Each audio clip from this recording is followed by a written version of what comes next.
Hello student, मैं अनूप पाल। हमारा ये डिफरेंशियल इक्वेशन का सीरीज़ चल रहा है। इसमें अभी तक मैंने आपको चेंज ऑफ वेरिएबल सेपरेबल्स के टॉपिक्स करा दिए हैं। आज हमारा नया टॉपिक है होमोजेनियस डिफरेंशियल इक्वेशन। काफ़ी इंपॉर्टेंट डिफरेंशियल इक्वेशन है ये होमोजेनियस। आप कैसे पहचानेंगे कि ये होमोजेनियस डिफरेंशियल इक्वेशन है? तो मैं आपको लिख रहा हूँ यहाँ, लिखिए form of the differential equation.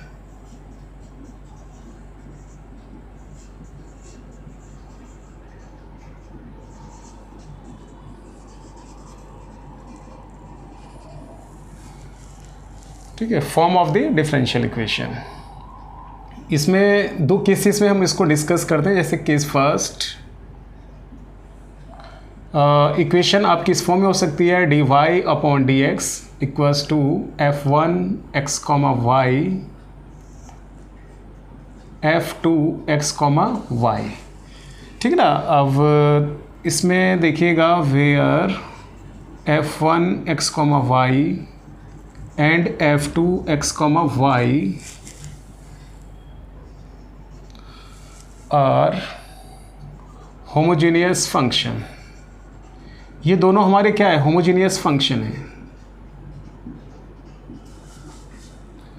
किन वेरिएबल्स में? x एंड y वेरिएबल में, x and y of same degree.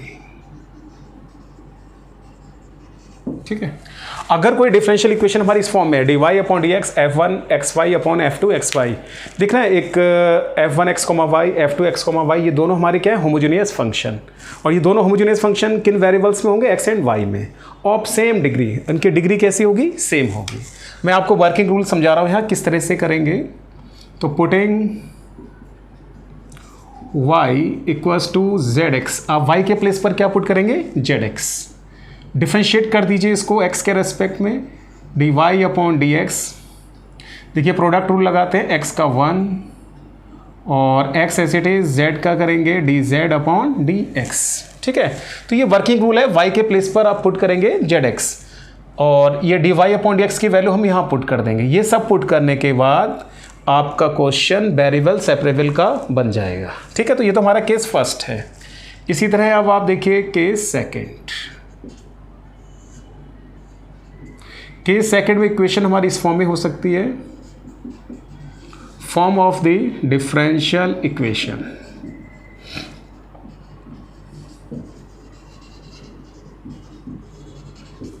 Form of the differential equation देखिए dx अपॉन dy। आप चेंज देख रहे हैं, यहाँ है dy अपॉन डी एक्स और यहाँ पर क्या आ रहा है? dx upon dy। फंक्शन ले लीजिए f1 x y f2 x y, where दोनों ये जो फंक्शन है fn x y and f2 x y are homogeneous functions in x and y of same degree. इनकी डिग्री कैसी है? सेम है। तो पुटिंग, ठीक है। देखिए यहाँ क्या था? dy अपॉन डी एक्स, तो हमने y के प्लेस पर क्या पुट करा? zx। अब आप जरा देखिए यहाँ पर क्या है? dx upon dy। यहाँ y डिपेंडेंट वेरिएबल है, इस केस में डिपेंडेंट वेरिएबल क्या है? x। तो हमने डिपेंडेंट वेरिएबल की वैल्यू को पुट किया है। तो इसी तरह हमारा डिपेंडेंट वेरिएबल क्या है? x बराबर आप पुट करेंगे zy। अब इसको ना यहाँ पर हमने x के रेस्पेक्ट में डिफ्रेंशिएट किया, अब इसको डिफ्रेंशिएट करेंगे हम y के रेस्पेक्ट में। तो देखिए dx upon dy, z into 1 y dz upon dy। तो ये इस वैल्यू को आप यहाँ पुट कर देंगे, फिर इससे हमारा ये ना वेरिएबल सेपरेबल की कंडीशन बन जाएगी। उसके बाद हम इसको x वेरिएबल आप वेरिएबल को सेपरेट कर लेंगे, उसके बाद ये सॉल्व हो जाएगा। देखिए अब मैं आपको एक क्वेश्चन करा रहा हूँ इसका, होमोजेनियस डिफरेंशियल इक्वेशन का। तो आपको ना फर्स्ट स्टेप ऐसा करिए, जैसे ये आपका dy अपॉन डी एक्स की टर्म है, ये आपकी dy अपॉन डी एक्स की टर्म है, इसको वन साइड अरेंज कर लीजिए। तो देखिए इसको अगर हम वन साइड अरेंज करते हैं, इसको इधर ले जाते हैं, तो क्या आएगा? x प्लस y और dy अपॉन डी एक्स। इस x को इधर लेकर आ जाइए, तो क्या बचेगा आपका? y minus x. ठीक ना, इस टर्म को इधर वन साइड अरेंज कर लिया, इस टर्म को वन साइड अरेंज कर लिया, ये dy अपॉन dx हमने कॉमन ले लिया, तो क्या बचेगा x प्लस 5, इस x को हम इस साइड लेकर आए, तो आप देखिए dy upon dx y minus X upon में x प्लस वाई, इसे इक्वेशन फर्स्ट कह दीजिए। अभी मैंने आपको फॉर्म लिखवाई थी कि अगर कोई डिफरेंशियल इक्वेशन आपकी इस फॉर्म में है, देखिए कैसे, dy upon dx f1x, y f2x, y, इसको इससे कंपेयर करिए, ये हमारा f1 है, ये हमारा f2 है। फिर हमने ये लिखा था f1 और f2 दोनों होमोजेनियस फंक्शन है जिनके डिग्री क्या है, सेम है। देखिए ऊपर का डिग्री भी 1 है, नीचे का डिग्री भी 1, दोनों फंक्शन कैसे हैं आपके, होमोजेनियस। तो रूल के अकॉर्डिंग आप क्या पुट करेंगे, putting y equals to zx, y के प्लेस पर zx पुट कर दीजिए, क्योंकि डिपेंडेंट वेरिएबल इस समय क्या है, y है, dy अपॉन dx, x का differentiate 1, x dz upon dx, ये वैल्यू इक्वेशन फर्स्ट में रख दीजिए। तो dy अपॉन dx की वैल्यू यहाँ पुट करो, z plus x dz upon dx, देख रहे हो y की वैल्यू कितनी है, zx माइनस x, y की वैल्यू कितनी है, zx। इसके बाद देखिए आप x कॉमन आकर ये कैंसिल, क्या बचेगा, z minus 1 upon z plus 1, x dz upon dx, इस z को आप इधर ले जाइए, z minus 1 upon z plus 1 minus z। अब थोड़ा सा सॉल्व करते हैं, z प्लस 1, z माइनस 1, इसके मल्टीप्लाई करो इससे, माइनस z स्क्वायर और माइनस z से z कैंसिल, ठीक ना। इस तरह से कैलकुलेशन करिए इसके।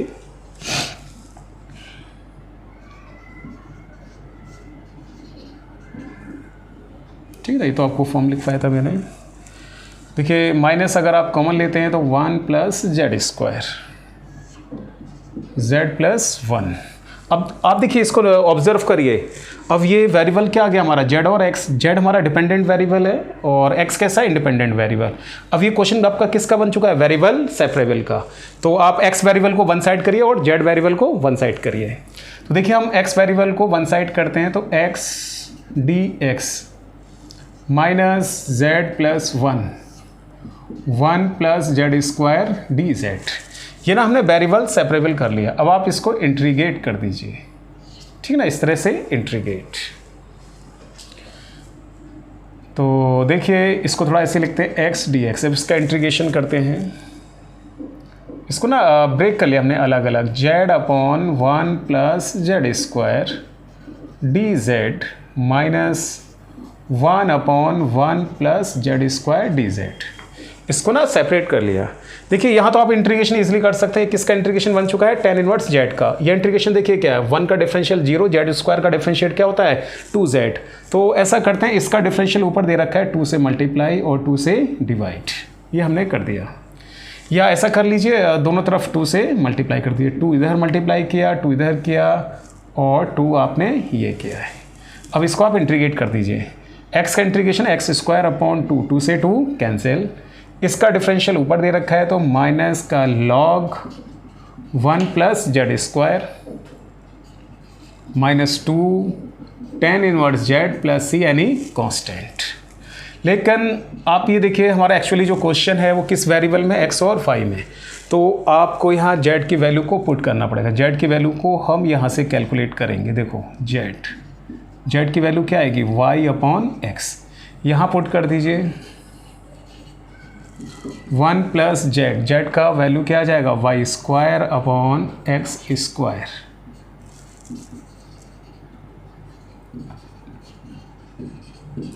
प्लस सी, ये आ गया। वन साइड लाना चाहते वन साइड ले आइए इसको, log X square plus Y square upon X square 2 tan inverse y upon X equals to C. तो देखिए ये इसका सॉल्यूशन, ठीक है। तो ये मैंने आपको एक क्वेश्चन कराया होमोजेनियस डिफरेंशियल इक्वेशन का, फर्स्ट केस था हमारा। तो फर्स्ट केस में इसलिए हमने पुटिंग क्या करा, y बराबर zx।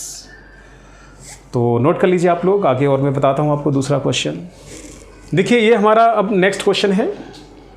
अब आप जरा इसमें ऑब्जर्व करिए इस क्वेश्चन में। देखिए यहाँ पर क्या आ रहा है, एक्स अपॉन वाई, ये क्या आ रहा है एक्स अपॉन। तो ये क्वेश्चन जो है हमारा वो सेकंड केस का आपको मैंने रूल बताया था कि एक्स के प्लेस पर आप क्या पुट करते हैं, जेड अपॉन वाई। अगर आप यहाँ से एक्स अपॉन वाई की वैल्यू कैलकुलेट करेंगे तो क्या आएगा, जेड। अब आप देख रहे हैं X upon Y, X upon Y, X upon Y, X upon Y आ रहा है कि नहीं आ रहा। तो हमने इस टर्म को ऑब्जर्व करा है, तो इससे ऑब्जर्व करने से हमें ये पता चला कि हमारा ये जो क्वेश्चन है वो सेकंड टाइप का है। तो सेकंड टाइप में हमने क्या बताया था, D X upon D Y. तो आप यहाँ से ना D X upon D Y की वैल्यू को कैलकुलेट करें। 1 plus X upon Y D x.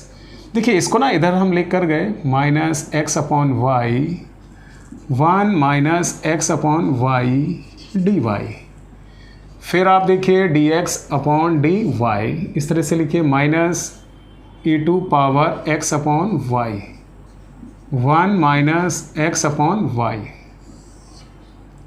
1 plus e2 power x upon Y. इसे फर्स्ट इक्वेशन कह दीजिए, ठीक है ना। इसको ध्यान रखिएगा क्योंकि इस क्वेश्चन में क्या आ रहा है, x upon Y, X upon Y. तो आप क्या पुट करेंगे, पुटिंग x के प्लेस पर क्या पुट करेंगे, जेड वाई, डिफ्रेंशिएट कर दीजिए y के रेस्पेक्ट में, D X upon D Y, Y D Z upon D Y. तो इन वैल्यूज़ को इक्वेशन फर्स्ट में पुट कर दीजिए।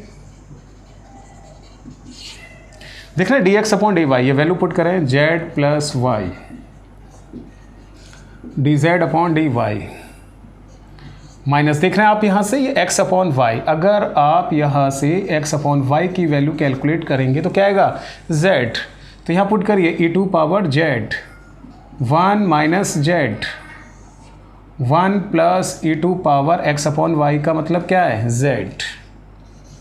तो y D Z upon D Y minus e2 power z, 1 minus Z upon 1 plus e2 power Z. इस Z को ना इस साइड लेकर आइए, माइनस जेड। सिंप्लीफाई कर लीजिए आप लोग इसको, D Z upon D Y. देखिए ये हमने एलसीएम ले लिया इसका, 1 plus e2 power Z minus e2 power Z, minus minus plus Z into e2 power Z, minus Z e2 power Z. अब आप देख रहे हैं इससे ये कैंसिल, ठीक है। इधर बता देता हूँ मैं आपको, इधर लिखिए इसको y D Z upon D Y, minus भी हमारा कॉमन आ रहा है तो माइनस, और ये बचेगा z plus e2 power z, 1 plus e2 power z, ये आ गया। अब आप जरा ऑब्जर्व करिए, यहाँ वेरिएबल सेपरेबल हो सकते हैं, y वेरिएबल को वन साइड करिए और z वेरिएबल को वन साइड। तो देखिए हमने वेरिएबल सेपरेबल किया, y 1 अपॉन वाई, इसको इधर ले जाएंगे 1 अपॉन वाई डी वाई। इसको हम इधर लेकर गए 1 plus e2 power z upon z plus e2 power z, ठीक है। माइनस, हाँ माइनस ये बचा, इधर लगा लीजिए, वो मर्जी आपकी है। इंट्रीगेट कर दीजिए आप इसको, इंट्रीगेट। देखिए माइनस 1 अपॉन वाई का करेंगे तो माइनस का लॉग वाई प्लस का लॉग सी यानी कांस्टेंट। अब आप जरा यहाँ देखिए z का डिफरेंशियल 1, e2 पावर z का e2 पावर z, ये जो टर्म है इसका डिफरेंशियल ऊपर गिवन है आपको, तो क्या आएगा, log z plus e2 power z। Log property का थोड़ा यूज़ कर लेते हैं भाई, लॉग क्या बचेगा, c upon Y equals to log z plus e2 power z, और सिंपली क्या बचेगा, c अपॉन वाई। ये देख रहे हैं आप क्या है, z की वैल्यू कितनी है, x अपॉन वाई, ये वैल्यू पुट कर दीजिए आप यहाँ, x upon Y plus e2 power z की वैल्यू कितनी आ गई, x अपॉन वाई, ठीक है। और सिंप्लीफाई करते हैं, y की अगर मल्टीप्लाई करते हैं हम इधर तो x plus Y into e2 power x upon Y equals to c, ठीक है। तो ये जो हमारा क्वेश्चन था वो सेकंड केस का क्वेश्चन था, dx अपॉन dy। अगर क्वेश्चन में x अपॉन वाई आ रहा है तो समझ लीजिए ये हमें एक डिफरेंशियल इक्वेशन को किस फॉर्म में चेंज करना है, dx अपॉन dy। अगर इसके प्लेस पर x अपॉन वाई के प्लेस पर क्या होता है, y अपॉन x, तो ये हमारा फर्स्ट केस हो जाता है। तो हम इसको क्या लिखते हैं, dy अपॉन dx, ठीक है ना। इस टर्म को आप थोड़ा ध्यान रखिएगा। हाँ देखिएगा, अब हमारा ये नेक्स्ट क्वेश्चन है। इसको एक क्वेश्चन और कराता हूँ मैं आपको। ये भी हमारा होमोजेनियस डिफरेंशियल इक्वेशन का है। आप यहाँ इस क्वेश्चन में ऑब्जर्व करिए, ये क्या लिखा हुआ है, y अपॉन एक्स। तो ये हमारा first case y upon x है, तो हम क्या लिखेंगे इसको, dy अपॉन डी एक्स। अभी जस्ट मैंने आपको पिछला क्वेश्चन कराया था, उसमें क्या था, x अपॉन y। तो हमने क्या सेपरेट किया था, dx अपॉन dy। ठीक ना, देख रहे हैं आप लोग, ये जो आ रहा है देख रहे हैं, y अपॉन एक्स, इस टर्म को ऑब्जर्व करने से तो ये क्वेश्चन हमारा फर्स्ट केस का आ रहा है D Y upon D X. इस x से आप डिवाइड कर दीजिए y upon X E to power y upon X. तो इस तरह से आप क्वेश्चन को पहचानिए। तो पुटिंग y इक्वल्स टू क्या पुट करेंगे आप, zx। तो डिफ्रेंशिएट करिए आप D Y upon D X, D Z upon D X. आप ना यहाँ से वैल्यू भी कैलकुलेट कर सकते हैं किसकी, y अपॉन एक्स। तो y अपॉन एक्स की वैल्यू क्या आ गई है, z। इक्वेशन फर्स्ट में इसको पुट कर दीजिए। देखना आप ये क्या लिखा हुआ है, D Y upon D X. तो ये वैल्यू यहाँ पुट करिए, z plus X D Z upon D X. Y upon X की वैल्यू कितनी है, z। y अपॉन एक्स की वैल्यू z। ये वैल्यू को हमने यहाँ पुट कर दिया और आप देख रहे हैं z से z कैंसिल। फिर वही अपना वेरिएबल सेपरेबल कर लीजिए, इसको इधर ले जाएंगे तो 1 अपॉन एक्स और dx। इसको इधर लेकर आ जाइए, e to power minus Z और dz। ये ना हमने वेरिएबल सेपरेबल कर लिया। अब इसको आप इंटीग्रेट कर दीजिए। तो 1 अपॉन एक्स का इंटीग्रेशन क्या आएगा, log x। आप इसका इंटीग्रेशन करेंगे तो minus E to power Z plus log c any constant, या सिंपल सी भी लिख सकते हैं। तो log वाली कंडीशन इसको हम इधर लेकर आते हैं, तो log x upon C E to power देख रहे हैं z की वैल्यू कितनी है, y अपॉन एक्स।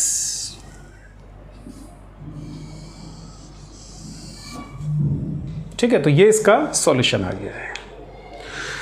तो आज मैंने आपको होमोजेनियस डिफरेंशियल इक्वेशन का टॉपिक कराया है। इसमें हमारे दो केसेस थे। फर्स्ट केस में था y हमारा डिपेंडेंट वेरिएबल और सेकंड केस में क्या था, x इज़ डिपेंडेंट वेरिएबल।